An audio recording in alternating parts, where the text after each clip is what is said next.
ಇಲ್ಲಿ 15 ಮೀಟ್ರು ರಾಜಕಾಲುವೆ ಒತ್ತುವರಿಯಾಗಿರೋದ್ರ ಬಗ್ಗೆ ಇವತ್ತು ಒಂದು ಜಿಲ್ಲಾಧಿಕಾರಿಗಳ ನೇತೃತ್ವದಲ್ಲಿ ಒಂದು ಕಾರ್ಯಾಚರಣೆ ಆರಂಭವಾಗಿದೆ. ಇಲ್ಲಿ ಪಕ್ಕದ ಏನು 15 ಮೀಟ್ರ್ ಒತ್ತುವರಿ ಆಗಿರೋದ್ರಿಂದ ಇಲ್ಲಿ ಈ ನೀರು ಹರಿದು ಹೋಗಬೇಕಾದ ನೀರು ಏನಾಗುತ್ತೆ ಅಲ್ಲಿ ಪಕ್ಕದ ಲೇಔಟ್ಗೇನೋ ಹೋಗಿದೆ ಅಂತ ಹೇಳ್ಬಿಟ್ಟು ಮಾಹಿತಿ ಮತ್ತು ದೂರಿತ್ತು. ಹಾಗಾಗಿ ಇವತ್ತು ಜಿಲ್ಲಾಧಿಕಾರಿಗಳು ಮತ್ತು ಅದಕ್ಕೆ ಕೆಳಗಂತ AC ಅವರು ಮತ್ತು ತಹಸೀಲ್ದಾರ್ ಮಹೇಶ್ ಅವರು, ರಕ್ಷಿತ್ ಅವರು ಮತ್ತು ಜೈಪುರ ಪೊಲೀಸ್ ಸ್ಟೇಷನಿಂದ ಜೈಪುರ ಪಂಚಾಯತಿಯವರು, ನಾಡಕಚ್ಚಿಯವರು ಎಲ್ಲರೂ ಬಂದು ಇವತ್ತು ಕಾರ್ಯಾಚರಣೆ ಮಾಡಿದ್ದಾರೆ. ಒಂದು ದೈವದ ಬಗ್ಗೆ, ಕೊರಗಜ್ಜನ ಬಗ್ಗೆ ದೈವದ ಬಗ್ಗೆ ನಾವೇನು ಬೇರೆ ಮಾತಾಡೋದಿಲ್ಲ. ಬಟ್ ಒತ್ತುವರಿ ಮಾಡಿ ಕಟ್ಟಿರೋದ್ರಿಂದ ಏನಕ್ಕೆ ಪಕ್ಕದ ನಿವಾಸಿಗಳಿಗೆ ತೊಂದರೆ ಆಗಿರೋದ್ರಿಂದ ಇದು ತಪ್ಪಾಗಿದೆ. ಹಾಗಾಗಿ ಇದು ತೆರವಾಗ್ತಾಯಿದೆ. ಇವತ್ತು ತೆರವಾದ ಮೇಲೆ ಅವ್ರ ಜಾಗದಲ್ಲಿ ಅವರು ದೇವಸ್ಥಾನ ಮಾಡೋದು ಮತ್ತೊಂದು ಮಾಡೋದ್ರಲ್ಲಿ ಯಾರ್ದು ಇದರೊಳಗೇನು ಅಬ್ಜೆಕ್ಷನ್ ಇರೋದಿಲ್ಲ. ಅವರವರ ಭಕ್ತಿ ಭಾವ. ಹಾಗಾಗಿ ಇವರು ಮಾಡೋ ಇದರಿಂದ ಅಲ್ಲಿ ಅಕ್ಕಪಕ್ಕದ ಲೇಔಟಲ್ಲಿ ತೊಂದರೆ ಆಗಿರೋದ್ರಿಂದ ಅದು ತೆರವಾಗ್ತಾಯಿದೆ. ಒಂದು ಸಮಾಜಕ್ಕೆ ಒಂದು ಒಳ್ಳೆಯ ಸಂದೇಶ ಹೋಗ್ತಾ ಇದೆ ಮತ್ತು ಕಾನೂನು ಬಾಹಿರವಾಗಿ ಆ ಒಂದು ರಾಜಕಾಲುವೆ ಮೇಲೆ ಕಟ್ಟಬಾರ್ದು ಅನ್ನೋದು ಬೇರೆ ಜನಗಳಿಗೊಂದು ಮಾದರಿ ಆಗುತ್ತೆ. ಒಂದು ಈ ನಮ್ಮ ಮೈಸೂರು ಜಿಲ್ಲಾಡಳಿತಕ್ಕೆ ಒಂದು ನಾವು ಧನ್ಯವಾದ ಹೇಳಬೇಕಾಗತ್ತೆ ಮತ್ತು ಇದಕ್ಕೆ ಸಹಕರಿಸಿದ ಎಲ್ಲ ಅಧಿಕಾರಿಗಳಿಗೂ ನಾವೊಂದು ಧನ್ಯವಾದ ಹೇಳ್ತಾ ಇದ್ದೀವಿ.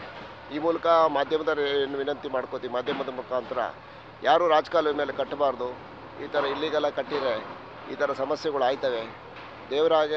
ದೇವಸ್ಥಾನನೇ ತೊಗೊಂಬಂದು ರಾಜಕಾಲುವೆ ಮೇಲೆ ಇಟ್ಟಾಗ ಇವಾಗ ಮಳೆಗಾಲ ಆಗಿರೋದ್ರಿಂದ ಎಲ್ಲ ಕಡೆ ಪ್ರವಾಹಗಳು, ಅತಿವೃಷ್ಟಿ ಆಗ್ತಾಯಿದೆ. ಹಾಗಾಗಿ ಇದನ್ನು ತೆರವು ಮಾಡ್ತಾ ಇರೋದು ರಾಜಕಾಲುವೆ ಮಾಡೋದ್ರಿಂದ ಒಂದು ಒಳ್ಳೆಯ ಅಕ್ಕಪಕ್ಕದ ಲೇಔಟ್ಗೆ ಒಳ್ಳೆಯದಾಗುತ್ತೆ ಅನ್ನೋ ನಮ್ಮ ಭಾವನೆ. ಸರ್, ಇದು ರಾಜಕಾಲುವೆ ಬಂದಿದೆ. ರಾಜಕಾಲುವೆ ಬಂದಿರೋದ್ರಿಂದ ಕಾನೂನು ಏನಿದೆಯೋ ಅದು ನಾವು ಪಾಲಿಸ್ತಾ ಇದ್ದೀವಿ ಸರ್. ದೇಶದ ಕಾನೂನಲ್ಲಿ ಏನಿದೆ, ಸರ್ಕಾರದ ಆದೇಶ ಏನಿದೆ ಅದು ನಾವು ಪಾಲನೆ ಮಾಡ್ತಾಯಿದ್ದೀವಿ ಸರ್. ಗೊತ್ತಿರಲಿಲ್ಲ, ಬೇರೆ ಕಡೆ ಇತ್ತು ಅಂದ್ಬಿಟ್ಟು ಇತ್ತು. ಇವಾಗ ಏನಾಯಿತು, ಇಲ್ಲೇ ಬಂದಿದೆ ಅಂದ್ಬಿಟ್ಟು ಮಾರ್ಕಿಂಗ್ ಎಲ್ಲ ಹಾಕಿದ್ರು, ನೋಟಿಸ್ ಬಂದಿತ್ತು. ಅದಕ್ಕೆ ತಕ್ಕ ಉತ್ತರ ಒಂದು ಏನು ಅಂದರೆ ನಾವು ಕೊಡಲೇಬೇಕಲ್ಲ ಸರ್. ನಾವು ಸರ್ಕಾರದ ಆದೇಶ ಆಗಲಿ ಕಾನೂನು ವಿಚಾರಗಳಿಗೆ ನಾವು ತಡೆಯೋಂಗಿಲ್ಲ ಸರ್. ನೆಕ್ಸ್ಟು ಬೇರೆ ಕಡೆ ನಾವು ಶಿಫ್ಟ್ ಮಾಡ್ಕೋತೀವಿ ಸರ್. ಬೇರೆ ಒಂದು ಸೈಟ್ ತಗೊಂಡು ನಾವು ಮಾಡೋ ರೀತಿಲಿ ಇದೀವಿ ಸರ್. ಭಕ್ತಾದಿಗಳದಿಷ್ಟೇ ನೋಡಿ, ಇದೊಂದು ಸರ್ಕಾರ ಆದೇಶ ಏನಿದೆ ನಾವು ಅದು ಪಾಲನೆ ಮಾಡ್ತಿದ್ದೀವಿ. ಕಾನೂನು ವಿರೋಧ ಆಗಬಾರ್ದು ಯಾವುದೇ ಕಾರಣಕ್ಕೂ. ದಯವಿಟ್ಟು ಇನ್ನೊಂದು ಸ್ವಲ್ಪ ದಿನ ಒಂದು ಹೇಳ್ತೀವಿ, ನಾವೇ ಒಂದು ಮಾಹಿತಿ ಕೊಡ್ತೀವಿ ಏನಾರು ಆದಾಗ. ಇಲ್ಲಿ ದಯವಿಟ್ಟು ಇಲ್ಲಿ ಯಾರೂ ಬರೋಂಗಿಲ್ಲ. ಅದಾದಮೇಲೆ ಅರ್ಚಕರು ಕಾಣೆ ಆಗಿದ್ದಾರೆ. ಇಲ್ಲಿ ಅಜ್ಜನ ಒಂದು ಹಣ, ಭಂಡಾರದ ಹಣ ಎಲ್ಲ ತಗೊಂಡು ಕೋಟ್ಯಾಂತರ ಹಣ ತಗೊಂಡು ಹೊಂಟೋಗಿದ್ದಾರೆ.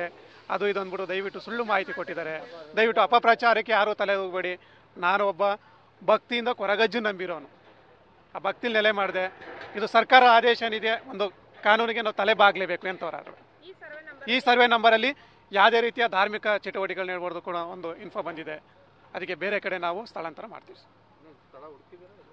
ಇನ್ನೂ ಇಲ್ಲ, ಇನ್ನು ಸದ್ಯದಲ್ಲಿ ಆಗುತ್ತೆ, ಮಾಹಿತಿ ಕೊಡ್ತೀವಿ ನಾವು. ದಯವಿಟ್ಟು ಭಕ್ತಾದಿಗಳು ಯಾರೂ ಬರೋಕ್ಕೆ ಹೋಗ್ಬೇಡಿ. ಏನಾದ್ರು ನಿಗದಿಪಡಿಸಿದ ಒಂದು ಸಮಯ ಆದಾಗ ನಾವೇ ನಿಮಗೆ ಒಂದು ಇನ್ಫಾರ್ಮ್ ಮಾಡ್ತೀವಿ. ನ್ಯೂಸ್ ಫಸ್ಟ್, ನಿರ್ಭೀತಿಯಿಂದ ನಿಮ್ಮ ಪರವಾಗಿ.